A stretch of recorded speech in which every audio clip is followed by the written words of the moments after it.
I've vibe coded dozens of apps and tried all the tools. I have one of the top lovable websites in the world based on the lovable team's web traffic data because they emailed me. I've hit the paywalls, I've paid for premium plans, and honestly, I've wasted hours on tools that weren't a right fit for the job.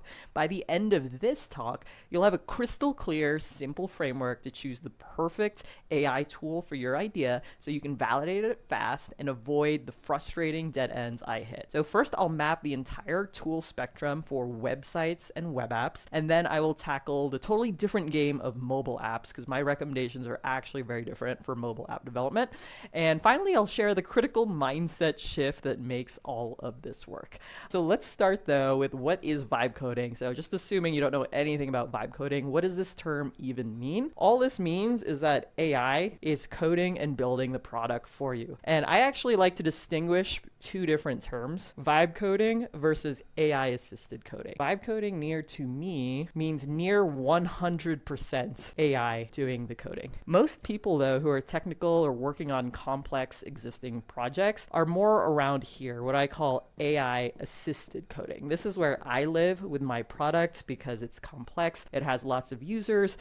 AI is not just like randomly changing a bunch of code all the time whenever I want to add a new feature. It's more like 50% of the work. And so it's very natural as your app grows in complexity to start here, right? Vibe coding it almost 100% with AI, and then you kind of tone it down a notch because you need to be really careful. You don't want to push new features and then break 50 other things. So if you hear me use these two different terms, this is why. When I'm talking about vibe coding, it's like using AI for nearly 100% of your MVP. And it works really well for simpler apps, okay? Like simple websites, simple landing pages, single feature web apps, single feature mobile apps. When you get more complex than that, you're going to notice you're going to hit the wall again and again telling vibe coding tools to like fix something, and then it just can't fix it after 100 iterations. And so you're going to want to progress to more sophisticated AI coding tools. Now, the goal of vibe coding is validation. The goal is to get paying customers as fast as possible to prove out your idea. Then once it's validated, once you have traction and you can have conviction in further investing time and money into the idea, your goal should be to hire a full-time technical person, okay?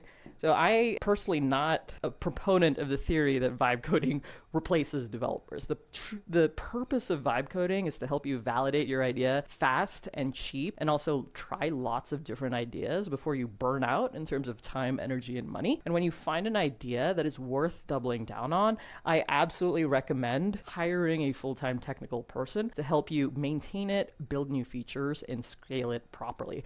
Vibe coding is the bridge between the old way of doing things, which was just hiring a super crazy expensive offshore, oftentimes agency up front, and then it would take you 3 to 6 months to get your MVP. And then your MVP, obviously you built the wrong thing. So now you have to like actually keep improving it, but you've run out of time, money, and patience.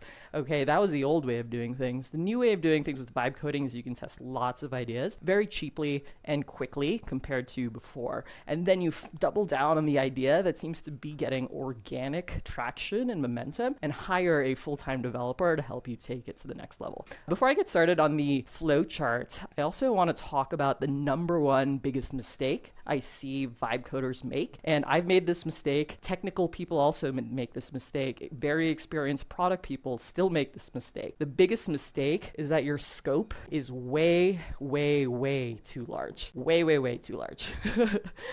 You know, there's a lot of tutorials out there that are like, make a PRD or product requirements document, and it spits out this like 10-page outline, and you have no idea what it actually means, but it looks good to you. So then you go ahead and drop it into a vibe coding tool, and then you wonder why like 10 things are broken and you can't fix them. So you want to do the complete opposite, which is just identify one very specific pain point that your audience experiences, your target customer experiences, and then design your app so that in the first 30 seconds that someone uses your app for the first time ever in their lives using their app, your app solves this pain point in the first 30 seconds. That is the one goal of vibe coding, and that is how you should scope your app.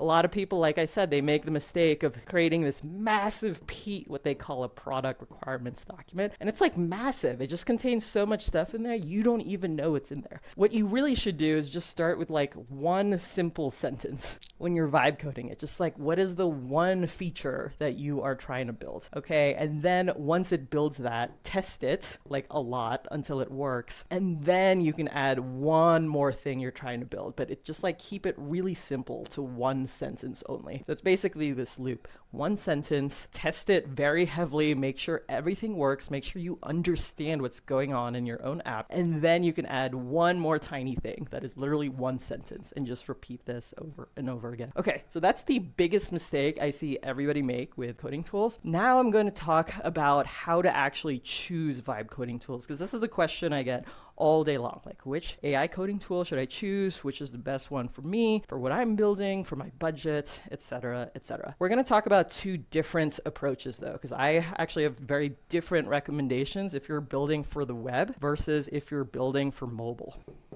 Very different. I would say overall, vibe coding tools for web-based products are much more sophisticated than vibe coding tools for mobile apps in 2025, about to be 2026. So let's start with the web. I'll write it up here. And so I think there are, I would say, 4 tiers of vibe coding tools or AI assisted tools, and it's very much a spectrum. So I'll talk 1, 2, 3, 4. And it's very much a spectrum based on the complexity of your app and also how technical you are. I think Hugs is outside, by the way. Yeah. Oh, our dog is outside. We're about to come in. Okay. So if you're really, really technical, you're probably going to jump to 3 and 4, which I'm going to get to towards the end. If you're absolutely non-technical, start with number 1. However, if your app is complex, you're going to find that like you're going to struggle a lot with numbers 1 and 2, and that you need to start with number 3 and 4 if you are working on an existing app that's already complex. But if you followed my advice that I previously just talked about, you should actually massively simplify the scope of the thing that you're trying to vibe code so that you would start at number 1. So number 1 is basically like you have no idea about anything technical at all. You're just an absolute beginner. You don't know what a database is. So you want to use a vibe coding tool that has as much stuff as possible built into it, baked into it. So you don't have to like set up third-party tools or think about like how to implement user authentication in your app. So for example, for number 1, I would recommend, honestly, Base 44. If you're building a non-WordPress website, a web app, or landing page, or even just like a simple interactive tool. I will say though, if you want to stay in the WordPress ecosystem, WordPress powers an insane number of websites on the internet today. So a lot of you watching this probably have experience in the WordPress ecosystem. 10web.io actually has a pretty good AI-powered WordPress builder. So if you want to stay in the WordPress ecosystem, that's why I mentioned this. In all other cases, you probably want to use something like Base 44 because it has things like the database, authentication, hosting, user roles. It's all like very easily built in, so you don't have to like think about how to technically implement those things. So this is best, honestly, for like everybody who's an absolute beginner. Just start here. If you have never picked up a vibe coding tool, just start there. Start on the free tier. The next level would be tools that are a bit more sophisticated. So you need a bit more flexibility and power than something like Base 44. So in this category, I put things like my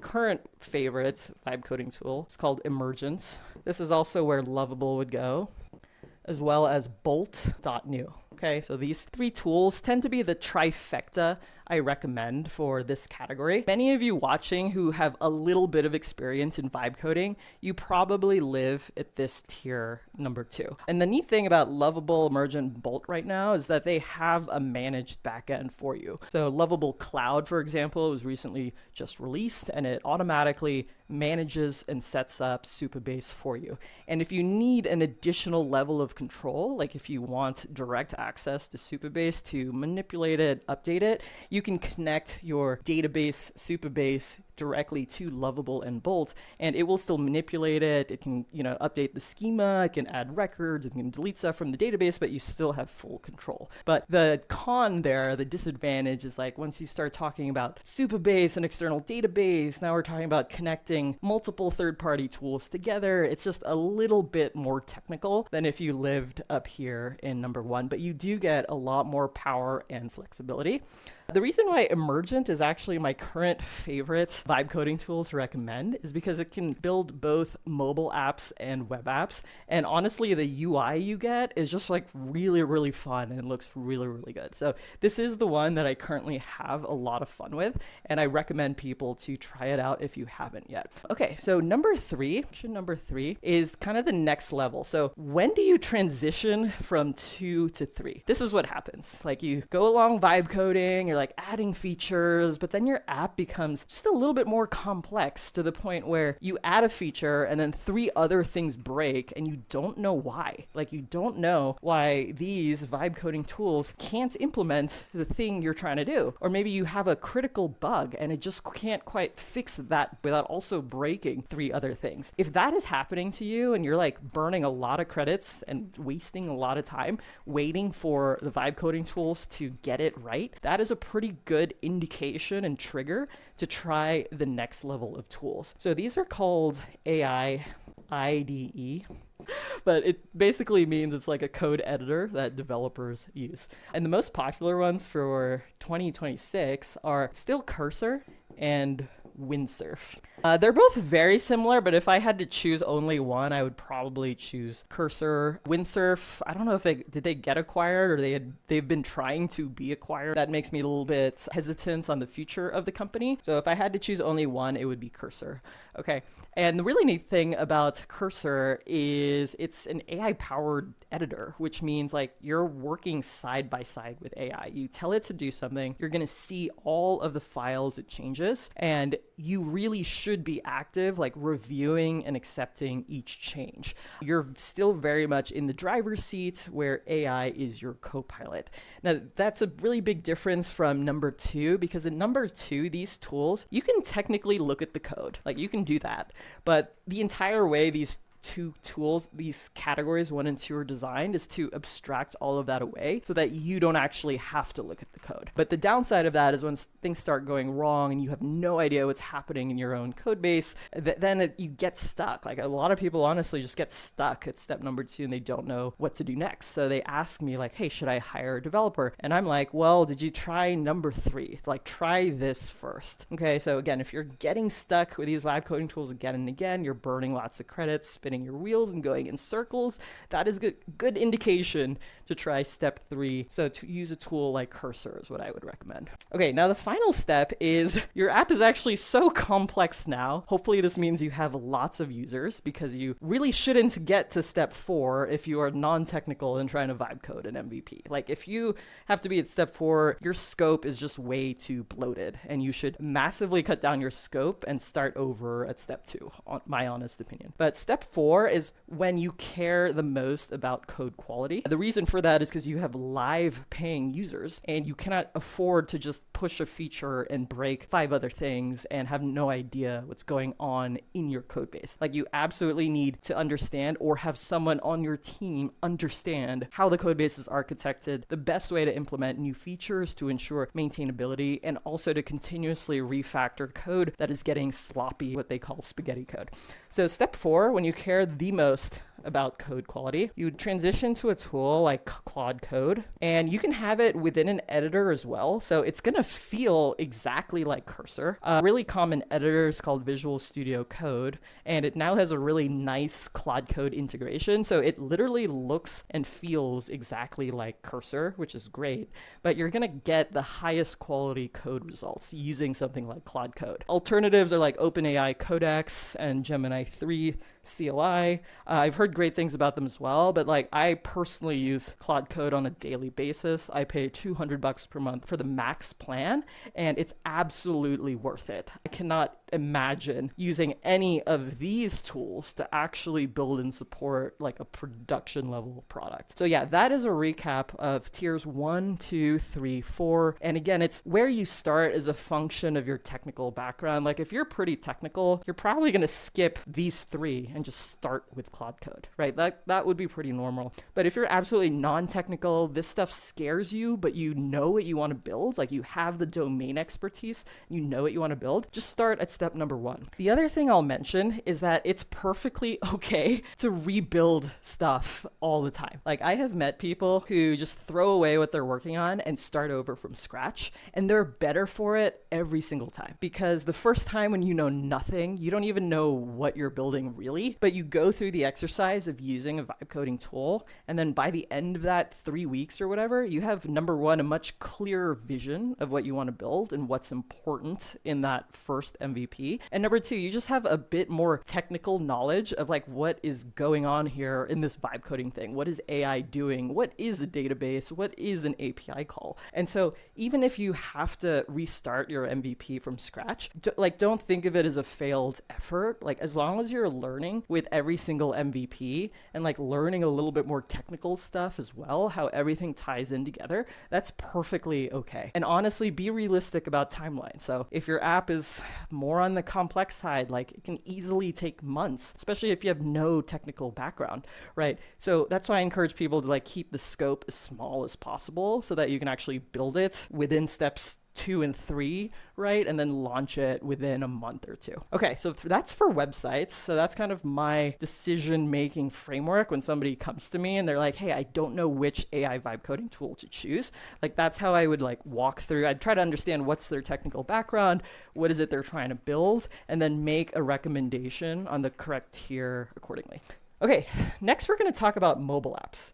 And the reason why my recommendation is different for mobile apps is because as of 2026, basically, mobile vibe coding tools lag far behind web-based vibe coding tools. So even though Emergent is my favorite vibe coding tool right now, it can build both websites, web apps, and mobile apps. However, when we actually tried it on a live a couple of weeks ago, and then we downloaded the code it generated, it just like errored all over the place. It couldn't build. Like there is no way the code generated by that vibe coding tool would be accepted by the App Store. And so I have a totally different approach and recommendation if you're building mobile apps. Kind of like phase 1 here, and then phase 2 here. And they're not mutually exclusive. They go hand in hand. So phase 1 is to use vibe coding tools to prototype your entire mobile app, okay? Phase 2 is actually going to build it once you've finished prototyping everything out. And for this phase, for prototyping, you basically want to like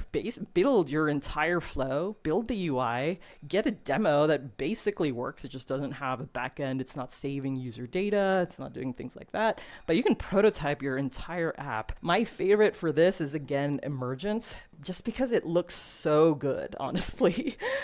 You don't want to use the code it generated, but it looks really good. So it's really fun to prototype in this. But alternative tools are Bolt, which I've also mentioned. Okay. And then another one that's trying to be mobile app specific is called Roark, R-O-R-K. The problem with this one, I don't know what it is. I just don't get results as good as with Emergent or Bolt. And also the results just look worse. So it's like just less fun of an experience overall. So I don't generally recommend Roark. I would recommend prototyping with Emergent or Bolt instead.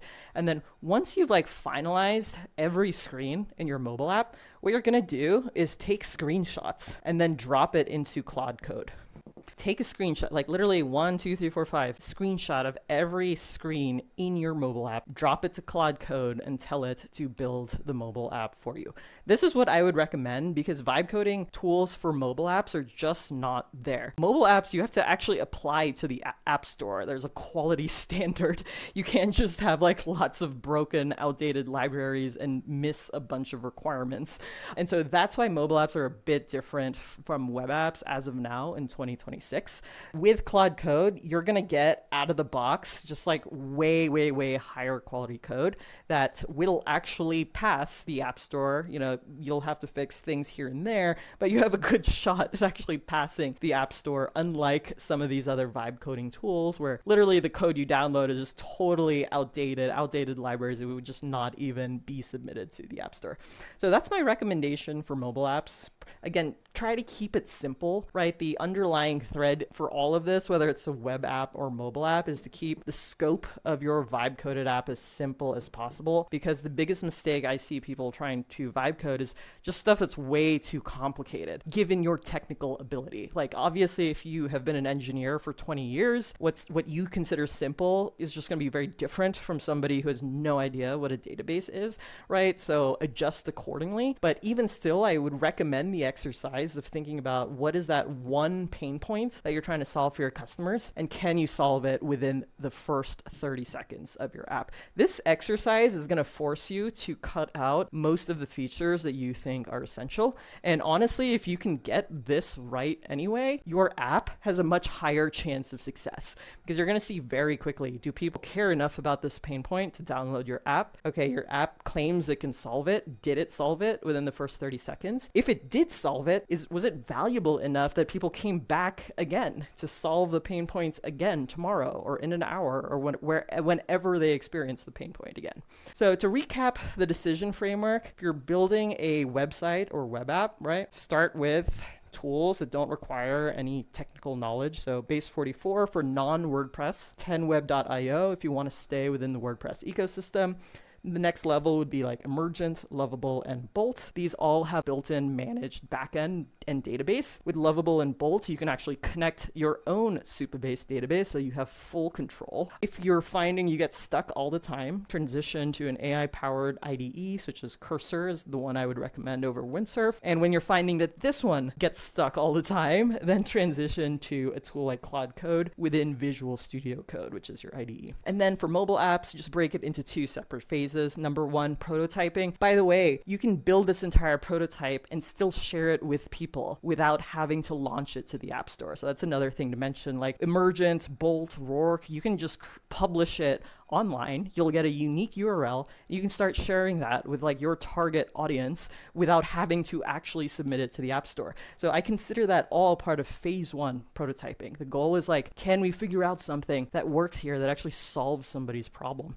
And then once that's ready to go, take a screenshot of every screen in your mobile app, drop it into Claude Code to build it out, because you're just going to have a much cleaner code base and a much higher chance of success when you submit to the App Store. Other notes, so in both cases, you may have noticed that you eventually want to end up using the best possible AI-assisted coding tool for development. My personal preference right now, like I said, is Claude Code. I pay $200 per month for the Max plan. It's absolutely worth it for me, but I've also heard great things about Gemini 3, the new one, as well as OpenAI Codex. And going back to what I talked about in the beginning, right over here, in my opinion, there's a big difference between pure vibe coding, where AI is coding almost 100% of your product, versus AI-assisted coding, which is what I do today. So using Claude Code as a true co-pilot and development partner. And your goal is always to hire, or it could be you if you're a full-time developer, but most of you watching this are not technical, so your goal should be to eventually hire a full-time technical developer to take over your product and help you take it to the next level. So if you've never done anything like this, like you've heard the term vibe coding, but you have no idea where to start, okay, so I'll make a point here, let's say next steps. So if you're an absolute beginner, I wouldn't even start with a web app or mobile app. I'd start with like a simple website or landing page, or even like a simple lead magnet. And I have tutorials for this on my YouTube, right? But I would start with something even simpler like this. It doesn't even have a backend. So it's really simple to do. It's low risk, gets your feet wet, and like start to understand and play with these tools. And just remember, like the tool you choose is just a stepping stone. Like don't stress over over it that much. I switch tools all the time. I've tried a billion of the tools. Like, the most important thing is actually that you're learning in the process. Every MVP you build, every version you build, you learn about product and what you're building. You get clarity on why you're building what you're building. And also you learn a little bit about what it takes to actually build a product. Again, what is a database? What is an API call? What is the front end, etc. And the sign to move on is when you're spending more time fighting the tool than actually building your product's core value. And it's totally okay to like restart your project, because it's not truly from scratch. You're taking everything you learned from the previous attempt and you're going to be so much better for it the next time. And especially with vibe coding tools in 1 and 2, sometimes it's just easier to completely start from scratch with a fresh code base that you haven't accidentally messed up yet. Okay, so I hope this was really helpful. My attempt was to answer the question of like which AI vibe coding tool you should use. And now I'm going to answer some of the FAQs. What about security? Are these vibe coding tools secure? Yeah, so a lot of vibe coding tools now, for example, Lovable, recently introduced a feature called security checks. So what it looks like is if you're in Lovable, there's a publish button in the upper right corner. When you click publish, you're going to see another pop-up that asks you to scan for security vulnerabilities. It doesn't cost any tokens or any additional credits. Just press scan for vulnerabilities. It will probably find some. There's another button that's going to say try to fix vulnerabilities. So click that. And then once that's done, you want to scan it again, right, to check that the vulnerabilities have been fixed. And then assuming those vulnerabilities have been fixed, then you can go ahead and click publish. A lot of people ask about security though. My honest opinion though is like most MVPs fail and most startups die. So I don't know a good picture for that between X or a smiley face. And like your goal as a startup is to survive. And what that means is building your product as fast as possible and getting it to the point where people actually value it and pay you for it so that you can sustainably make a living. Security is important, but don't obsess over it. I see a lot of people like obsess over security, like even though they have no users, no product, no distribution. And so like if you have no users, no product, no distribution, like why are you stressing over security? So don't use security as an excuse. How to get user. Okay, obviously I'm a really big proponent of using social media to get users. Why? Because it's free. Literally, you don't need to pay for any tools. You don't need to pay for Blotato. I don't recommend Blotato if you're just beginning social media, right? Like just download TikTok and start teaching people about your space or what you're building. So I've actually stopped saying build in public. I really prefer the term teach in public or learn in public. So let's say you're building, I don't know, a tool about social media content creation. Like, let's say you're building a content creation tool. And if you have zero experience in content creation, then what you're going to do is learn about content creation and then share your process along the way. So if you learn from Gary Vee, who's like guru in the content creation space, then you're going to like take whatever you learned from him, you're going to do it yourself, and then you're going to share what you learned and what your results were. So instead of building in public, because like most people honestly don't care about what you're building, but they do care about learning from you. Let's say you actually do have some experience in the social media space. So just go teach people what you know. They're going to follow you. And then when your product is ready to launch, which is a social media product, then you'll have a captive audience that is already receptive to the things you're teaching and building. You can just launch to them. So I'm a really big proponent of using social media to acquire users. It's free. If you're serious about it, do it 4 hours a day. Just post content for 4 hours a day. And again, don't think of it like build in public. Don't be like, oh, I just pushed a new feature. Like that is not that interesting most of the time. You want to think about it as teaching in public or learning in public. Like learn something that your ideal customer has a lot of struggles with and then teach them about what you learned. So this is, for me, much better positioning than like trying to build in public and just tweet to other builders. Right. So yeah, just do social for $0 and 4 hours a day, and for sure you'll get 100 users. Are you Forbes 30 under 30? Yes. So So I was. Well, I'm not under 30 anymore. So that's sad. But yeah, so we were Forbes 30 under 30, I think in 2018, which is crazy because one of the co-founders of OpenAI was also like right next to us in the photo. It's like, but yeah, we were Forbes 30 under 30, 2018. My parents were super proud of me. It means absolutely nothing, to be honest with you. But yeah, it is a cool thing, I guess, that people recognize. What's the best way to get product ideas? The best way is always to just do something seriously and then observe all the pain points and tools you pay for. So I'll give an example that's not technical. Like, I learned to ski 3 seasons ago, okay? And in the pursuit of learning skiing, just look at all the crap I paid for, like actual equipment, okay? I paid for beginner lessons, the actual pass, right? Like, I have to get a mountain pass. I watched YouTube videos to like get tips and tricks and stuff. There were even like special AI boot sensors to like give you feedback on your actual skiing. But like, my point is, dive into something seriously, whatever it is, whether it's like creating content or like building in a particular space or a hobby like skiing or playing music, and then just keep track of all the random crap you pay for. And like, why did I pay for lessons? Because I didn't want to fall down the mountain the entire time. I actually wanted to have fun. Why did I pay for custom boots? Because I was having pain in my foot.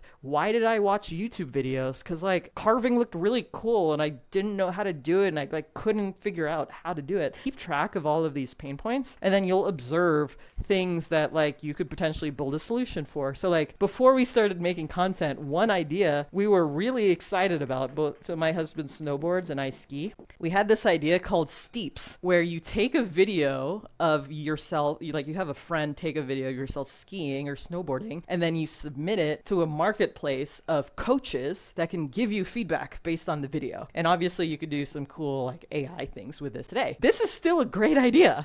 And it's an idea that we had because we both lived this. Like, I was skiing, he was snowboarding, we both improved massively in a very short period of time. And then we were like, hey, why doesn't this exist? Like, why do I have to pay $600 for a ski lesson when like my friend could just take a video and I can send it to a level 4 world-renowned ski coach for like $50 and get the same exact feedback, right? My point here is seriously dive into something, whatever it is. I came up with the idea for Blotato because I was a content creator. Like, that was the correct order. First, I did this. I paid for a crap ton of tools. At the time I built Blotato, I was paying for at least 7 different content creation tools. And then I had this brilliant idea of like, hey, what if I just like put all these 7 tools in one tool? Could I do that? That was the inception of Blotato.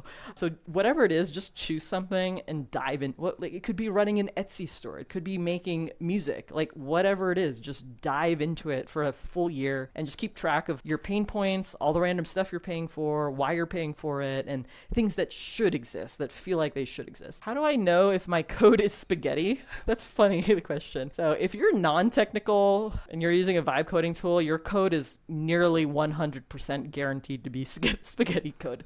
If you're technical though, I feel like you shouldn't have to ask that question. So when I glance at code, if there's a function and I have no idea what it does, and it's really long too, and like I can't understand it just from looking at like the logic and the variable names, I consider it spaghetti code. If it's not like very quickly obvious to me what that function does, I call it spaghetti already. And in my opinion, you should like refactor very consistently your code base.